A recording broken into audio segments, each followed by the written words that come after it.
Radios que piensan.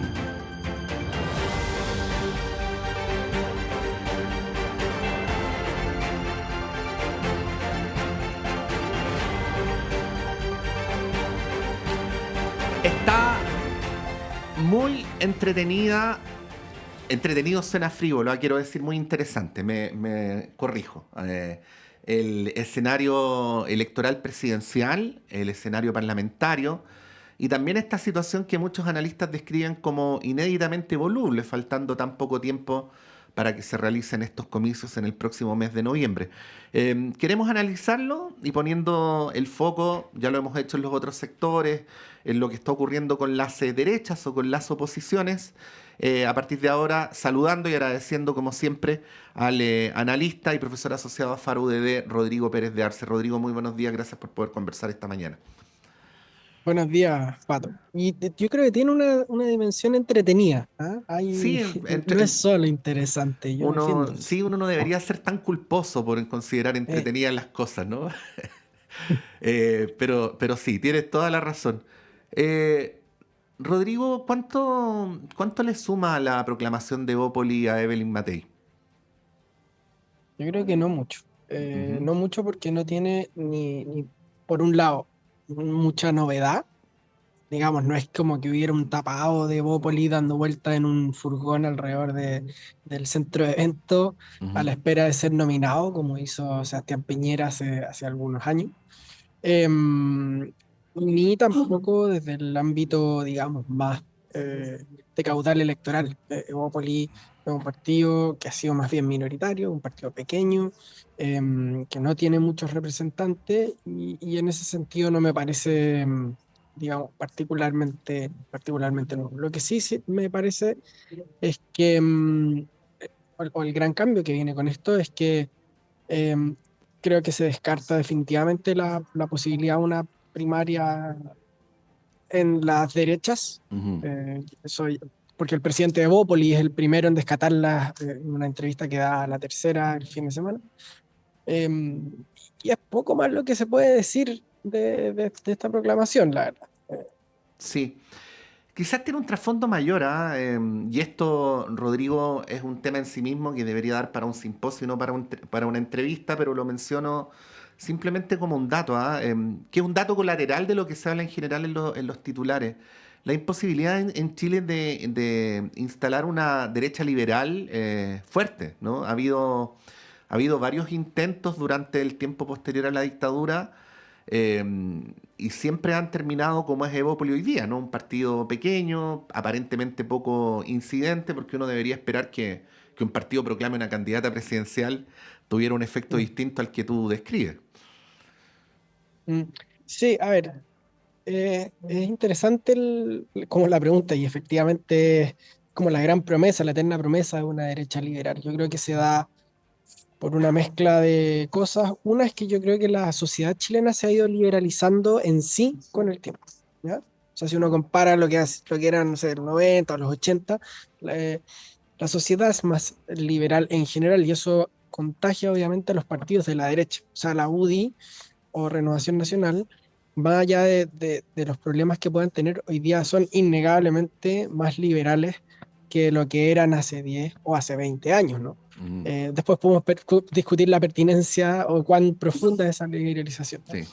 Y lo otro es que yo creo que también los desafíos del país han ido, digamos, llevando a que quienes se vean mejor afectados para resolverlos sean otros. O sea, a mí me llama mucho la atención en un sentido que el Partido Nacional Libertario haya logrado juntar esa cantidad de militantes que tiene hoy, porque Ujú, tiene, no sé, cerca de, no sé si son 40 o 50.000 militantes, que es algo, un número con el cual Leópolis, digamos, soñaría. ujú. Entonces, claro, parece ser que ese grupo, por una mezcla entre sus agendas y su vocero, ha decidido tener más bien una posición, digamos, de minoría y no armar un partido como de masas, si se quiere, Sí. un partido mayoritario.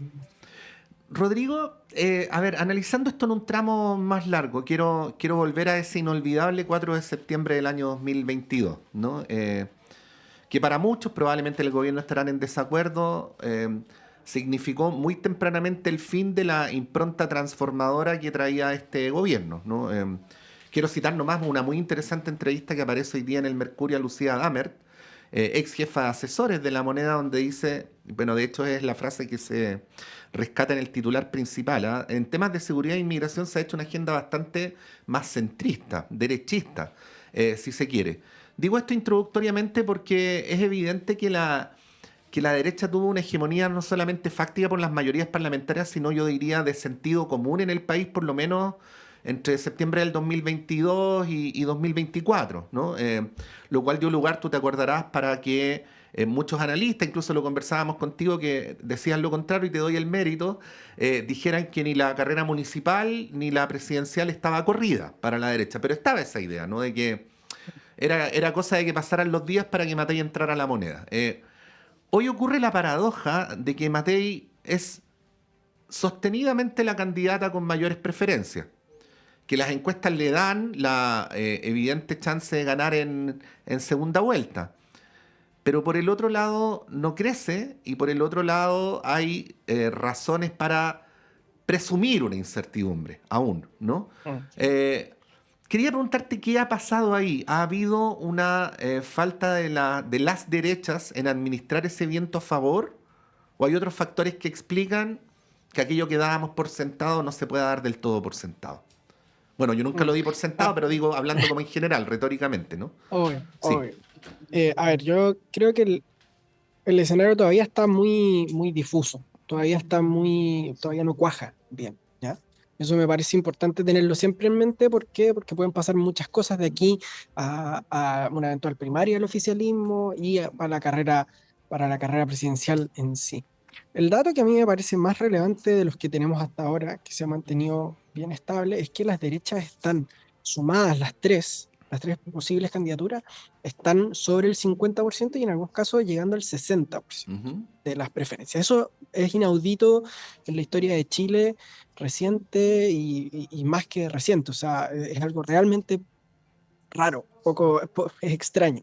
Si uno mira, digamos, márgenes de error, claro, uno no sabe bien quién exactamente va ganando, si va Kaiser, si va Matei, pero la suma de los tres candidatos da algo muy cercano al 60% y eso a mí me llama mucho la atención. Mm.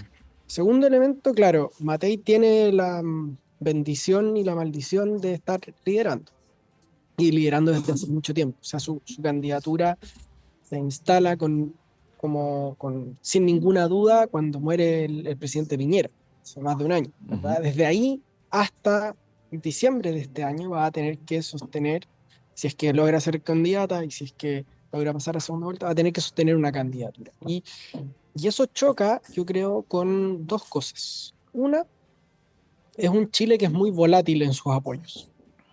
No se lo olvida, pero el 4 de septiembre, efectivamente, yo creo que como en cuanto a la médula, este gobierno se termina, pero además uno se le olvida que un año antes había sido elegida la lista del pueblo, los independientes, una mayoría abrumadoramente de izquierdas, para ponerle un rótulo, en la convención. Había sido elegido el presidente Boric, también ganando por muchísimos votos, casi 10 puntos, más de 10 puntos a José Antonio Cast. Entonces, esa volatilidad es un elemento. Y el otro es que yo creo que un fenómeno global del cual Chile no está exento es esta proliferación y aparición de nuevas derechas. Y que en el fondo aparece el Partido Republicano y era cosa de tiempo para que le apareciera alguien a su derecha, alguien como Johannes Kaiser. Y eso está cuajando recién. A eso todavía le falta mucho paño por cortar.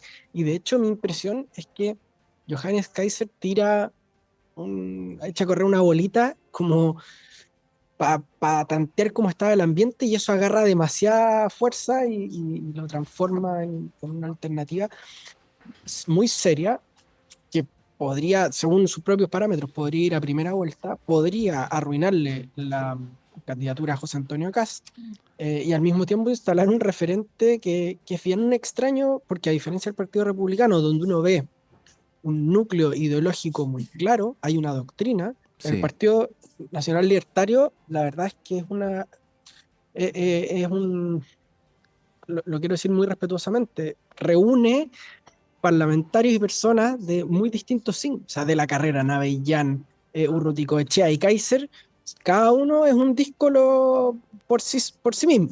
Sí, Entonces, también es un fenómeno bien parecido a como la lista al partido de la gente, perdón, más sí, y no son que tipos otra de cosa. liderazgo un poco más estables, ¿no? Uno podrá tener la opinión que sea sobre, por ejemplo, Arturo Esquella, el presidente de Republicanos, pero es un tipo de dirigencia de otro talante, ¿no? Un tipo de dirigencia más seria. Mm. Rodrigo, recordar que estamos conversando con Rodrigo Pérez de Arce. Yo presumo la respuesta, pero lo importante es lo que tú digas y analices. Ese 60% que tú describes, que es bien interesante, ¿permite dar por sentado que la derecha va a dar la presidencial? Déjame poner ahí dos prevenciones, ¿no? Una, que cuando, que cuando se ha vuelto hegemónica la derecha más dura, inmediatamente aparece un techo, ¿no? O sea, hay gente que está dispuesta a tolerar que gane Matei, pero no está dispuesta a tolerar que gane Kaiser o Kast. Lo hemos hablado tantas veces, eso incluso explica en una parte, más allá de los méritos propios, el triunfo de Boric la vez anterior. Mm. Eh, y por el otro lado, Matei tiene una narrativa donde dice, somos tres proyectos que en lo medular estamos de acuerdo. En cambio, la narrativa de Kaiser y Kass es, somos dos proyectos con diferencias sustantivas. Mm. Eso. Están apuntando a cosas distintas, yo creo, cada uno de los tres. Porque en un ¿Ya? caso uno podría decir, bueno, sumamos Kaiser más Kass y gana Matei en segunda vuelta, pero no es la narrativa ni de Kaiser ni de Kast. No, no, efectivamente, es que lo que a mí me parece es que cada uno de los tres está jugando un partido diferente. Ujú, Evelyn Matei está jugando a ser la candidata que puede ganar en la segunda vuelta en cualquier escenario. Ese es lo que yo analizo, lo que yo veo de Evelyn Matei, que ofrece gobernabilidad, que ofrece mejor gestión para los temas que aquejan al país, seguridad, educación, crecimiento económico, etc. José Antonio Casta a mí me parece que está en consolidar a su partido. Esa es la bandera más importante de hoy día de esa candidatura. Y de hecho yo creo que está siendo en algún sentido exitoso en eso, en instalar al cuarto referente, si se quiere, el Partido Republicano como una fuerza que gana elecciones. Y creo que más importante incluso que la presidencial, o en algún sentido más importante que la presidencial, es cómo se va a ver el Congreso del próximo periodo, ¿verdad?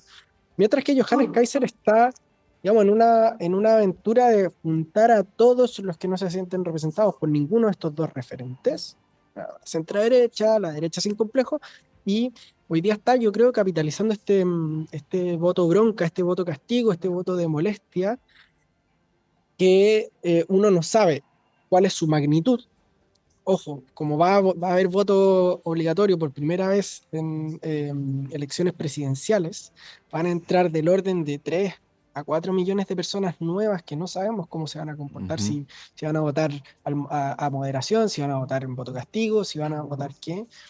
Y eso, digamos, eh, hace que los tres partidos se estén jugando un poco a oscuras. Dicho eso, yo creo que es evidente que las derechas, sea cual sea, están en la pole position Ujú. de cara a la elección presidencial. Eso me parece que está descartado, pero dado que van a haber muchos candidatos y candidatas ahora, puede que pase algo, o sea, no podemos dar por descontado quién pasa a la segunda vuelta, porque hoy día, imagínate, puede pasar a segunda vuelta dos candidatos con menos de 25%, Sí.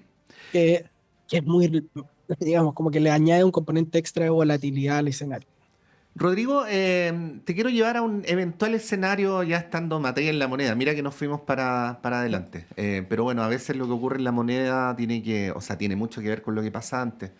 El discurso de Matei que está fuertemente basado en la gestión y en la seguridad. Si hacemos memoria, no es tan distinto el país ha cambiado y los énfasis cambian y los lenguajes también, pero si hacemos memoria, no es muy distinto a, a las dos candidaturas presidenciales de Piñera. En la primera pasó a la historia esto de se les acabó la fiesta a los delincuentes. y en el segundo este es un gobierno 24/7, o parece que en el primero fue también, Mm. pero esa idea de que esas son las virtudes de la derecha. Sin embargo, los principales problemas que tuvieron los dos gobiernos de Piñera fueron de gestión política. O sea, a Piñera se le exacerbó la movilización estudiantil del 2011, así como todos sabemos lo que pasó con el estallido social.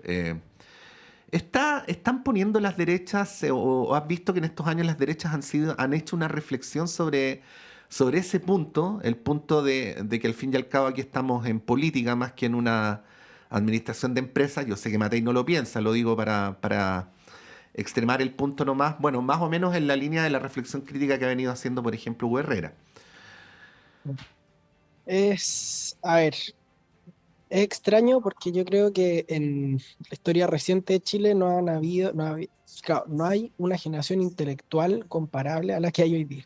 O Ujú, sea, si uno mira los referentes, lo que está pasando en distintos lados, no quiero hacer un listado porque siempre son odiosos, ¿no? Pero intelectuales de derecha hoy día existen como no habían existido, digamos, en los últimos 40 años, ujú, ¿verdad?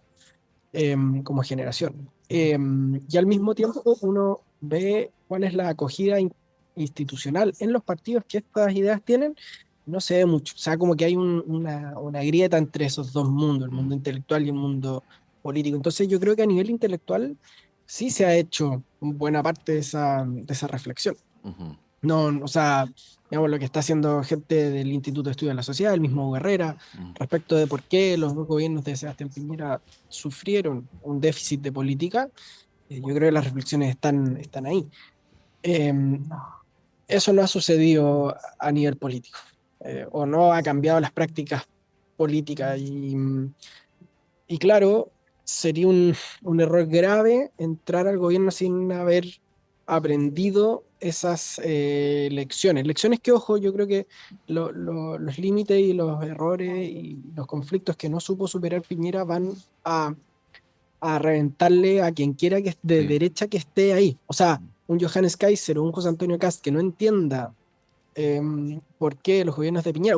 Piñera, digamos, tenía muchos defectos. Yo fui muy crítico de su figura durante un montón de tiempo. Los auditores aquí en la radio se podrán acordar, pero al mismo tiempo un tipo extremadamente capaz.